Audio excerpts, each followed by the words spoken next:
This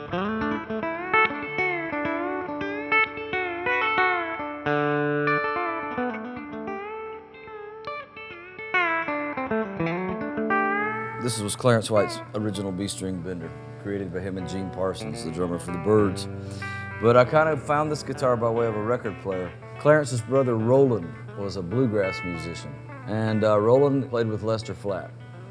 So I went to Nashville for the weekend as a guest of Roland on Lester Flatt's bus. And Lester heard me playing in the back of the bus just going down the road. And he said, you know, maybe you and Roland could do that on the show. And so we were at a bluegrass festival for 2 days, 4 sets. And he put me on all 4 sets, and the crowd liked it, and I loved it, and I didn't want to go home. And at the end of the weekend, he offered me a job. So I wound up living at Roland's house. And Roland had an incredible record collection. And I would dig in his record collection, and I listened to all the bluegrass records, but I noticed there was a stack of records by the Byrds. And I asked him, how come you have so many Byrds records? He said, my brother Clarence plays guitar in the band. And so I think the first one I listened to was maybe Sweetheart of the Rodeo.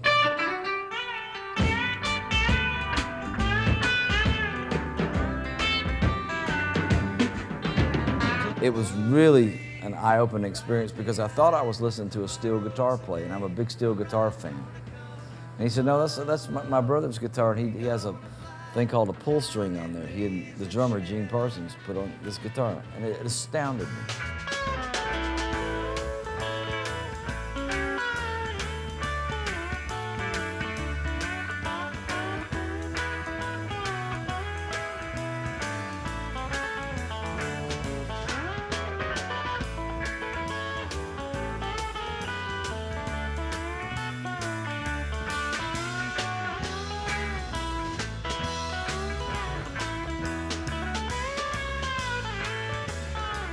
When I first saw some footage of Clarence, and I saw him, he was so cool. He was like James Dean cool, you know.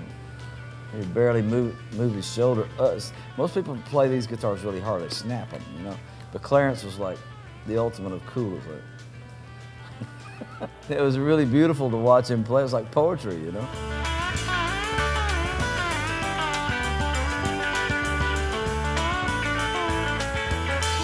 This sticker wore out. The original Nudie sticker Nudie had on a black hat.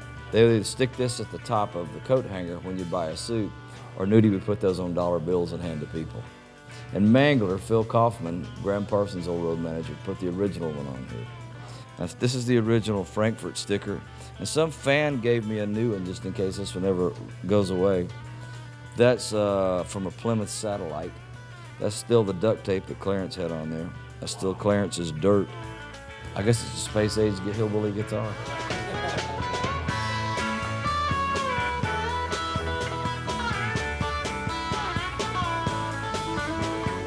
Just a few months after I'd worked in Lester's band, Roland and Clarence and their other brother Eric decided to put their old bluegrass band, the Kentucky Colonels, back together. And sadly, they were at a club one night, and they had been jamming. And Clarence had pulled his car around, as I understand it, in front of the club to put his amp in the car. And a drunk driver came around the corner and ran over Clarence, and it killed him. He was 29 years old.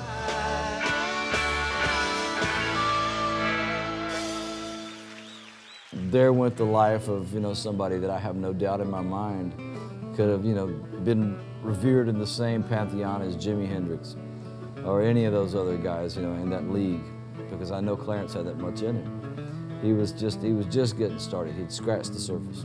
So fast forward to 1980. I had stayed in touch with Roland and his family and Clarence's wife, Susie. And we became friends, you know, with her and their children. And I just got a job with Johnny Cash. And I was looking for a Telecaster. And Susie had called me one night and said that, you know, she was thinking about selling some of Clarence's things. She just needed to raise a little bit of money. Would I be interested? I said, whatever you want to sell, I'll buy. And she wanted to sell a 1954 Stratocaster that they'd used as a parts guitar for this guitar.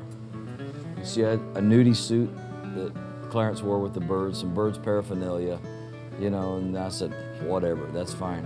And I said, is the pull string still here? She said, that's what you really want to see it. And I went, well, sure. And it was in a big case in the attic. And she opened the lid, and here this thing was. It was missing one string, and I said, oh, wow, do you mind if I play it? She said, no. And so she said, that's the guitar you really want, isn't it? And I went, I'd like to just hold it. And so I held it and I played it, and I couldn't believe I was holding it, and I put a string on it and tried to figure out how he did that stuff, you know. Later in the afternoon, she says, I'll sell you that guitar, the pictures, the Byrds paraphernalia. And I laid my checkbook on the table and I said, whatever number you put in within reason is fine with me, and if it's not within reason, my mom works at a bank, I'll make a loan. And she wrote $1,450. I went, Susie, the E string on this guitar is worth. She said, I know what the guitar is worth. And I begged her to take more money, and she didn't want any more. She wouldn't have it.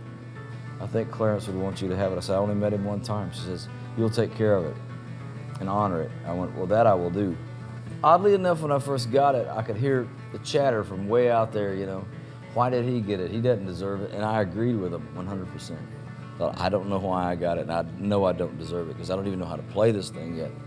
And so it took years of, you know, song after song after song after song. And I wrote a song called Hummingbird, B-Y-R-D, and it actually won a Grammy, and it was for Clarence. And when I walked off of that Grammy, I went, well, maybe finally, I own a piece of it.